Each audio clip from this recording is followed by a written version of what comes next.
In House Dangers, we were talking about poor air quality. Let's elaborate on this. In your house, there are chemicals and a lot of things. It's not just the machines. It's not just the machines that are robbing you of air. You have bleach and nail polish and air fresheners and gas from the hot water heater, from the heater, maybe from the stove. You have gases. You have things in which the top was let off of. You have, there's so many things that give out gases, plasma tubes and this things, okay? So the devices are burning up your oxygen, and these other gases are filling up your house, replacing the oxygen. So what you're breathing is barely air. You lucky if it's 20% air. You could be down to 5% air. That's what you call stuffy. But it's way more than stuffy. You just don't know. You can become used to anything. That means that if you live next to a chocolate factory, you will find out that candy don't smell so sweet, okay? But if you live there for years and years and years, you don't even smell the smell anymore. How do I know? I lived in a place in California called Hanford, California, in Kings County. The water was light brown. I mean, it scared you when you first get there. And if you let the water settle, you see little sand in the bottom of your glass, little pebbles and stuff. And it smelled like rotten eggs. Now they had to take a bath in this stuff. They had to drink this stuff. They had to use this stuff. And don't you know, from years of living there, everybody walking around smelling like rotten eggs, their breath like rotten eggs, their laundry like rotten eggs, and nobody even smelled it no more. All right? It's like a big bad hygiene town. No one even smelled it. They don't even smell the or taste the messed up water. But anybody from out of town be like, oh, what is that stuff? That's not water, you know? So you can get used to anything. And likewise with all the gases and smells, and everything gives off gas. You know that shampoo you used, the nail polish, the oils, these and there's so much stuff that can exist in a space. Some of these things overwhelm. They're heavier than air, and they overwhelm them. And so now the room is filled up with all these gases and hardly not any air at all. This is what's going on in your house. While we're on the subject of poor air quality, for those who didn't hear House Dangers, let's touch on a few points. Here's what happens. It's cold outside. You don't want to be cold. You go inside and you shut the doors, you shut the windows, you close yourself in. It's hot outside. You don't want to be hot. You close the doors, you shut the windows, you shield yourself. Now, what are you shielding yourself from? You're shielding yourself from the cold, from the heat.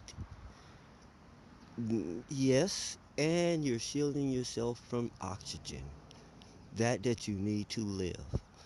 Okay, you're cutting it off.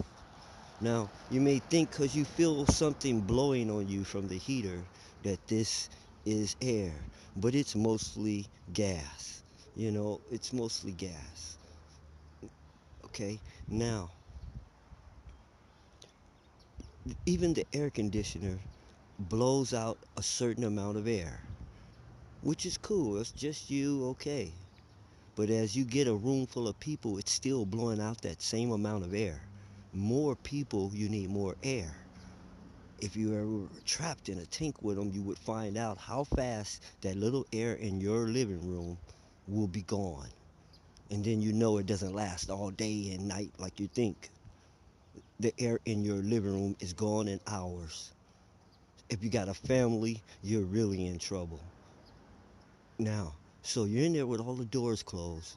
Everybody's sucking up all the oxygen, but they have help. Xbox and PlayStation, The little fan in the back is sucking up your oxygen. The refrigerator, that fan is sucking up your oxygen. So you close yourself off and you have all these appliances, blow dryers, every appliance, every every electronic device is using up air in the term in in the form of fans that keep it cool and in the form of the heat that it generates. It it dissipates the oxygen. Now, you have animals, pets. They need air too. They're using up air too. And a big dog breathes more air than a full grown man. And so now you have all these elements in here. If you even have a bird, they need air. And don't forget the little pump in your fish aquarium. You can see that.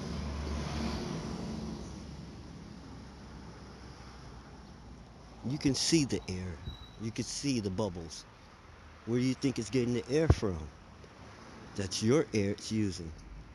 Now all your air is gone. You're in there wheezing, burping, farting. Don't because you filled up with gas. All right, all kinds of gases and what you call fumes, but they're still gases, and you don't have air.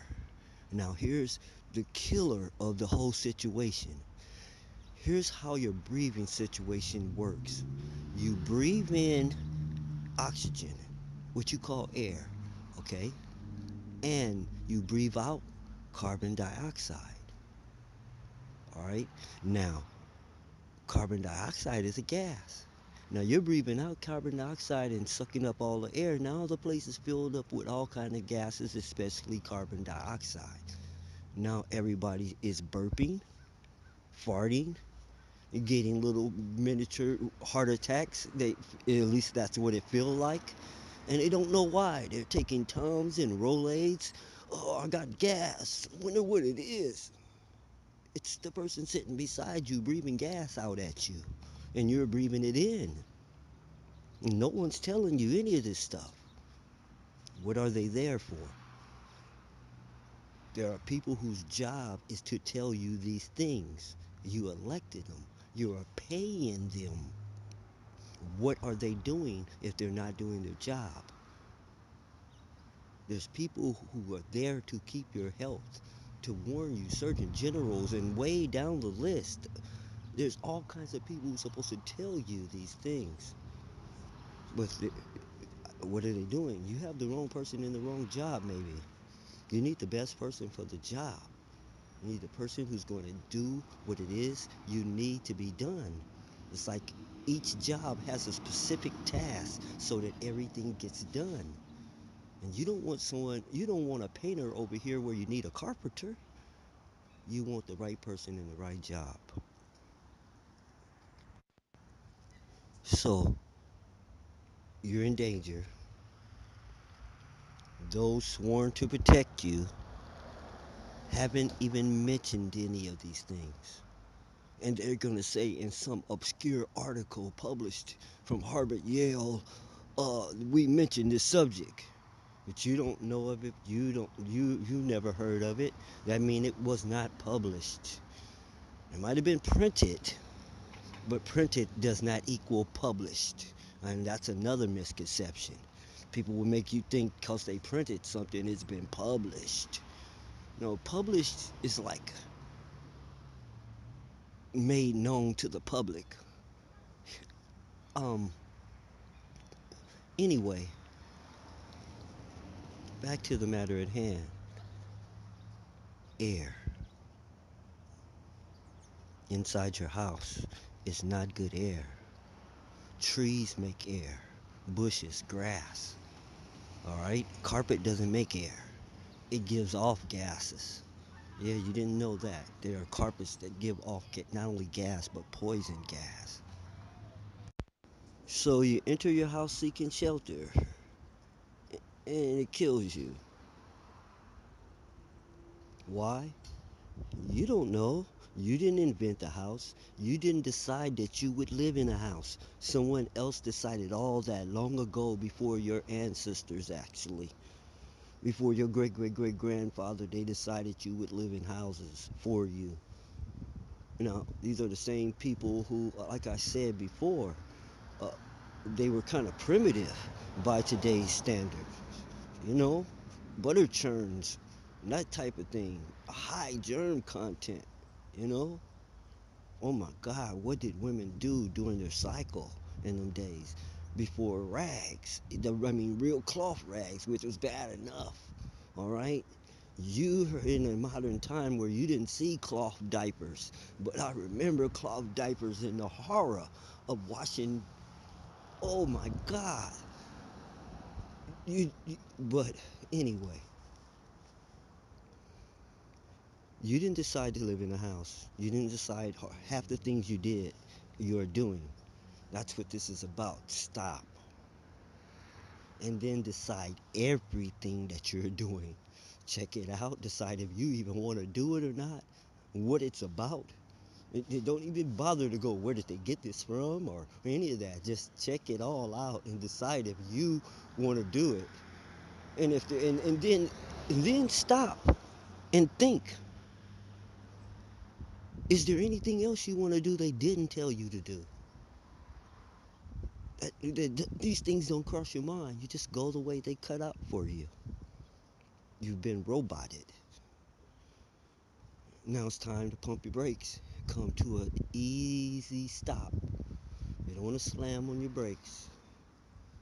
That could cause a psychotic break. Now, we're going to try to guide you up out of this thing. And try to do it on a personal level, on a national level, on a international level, a global level. So, hang on, get ready for the ride. Wow, look at this. This is a perfect example.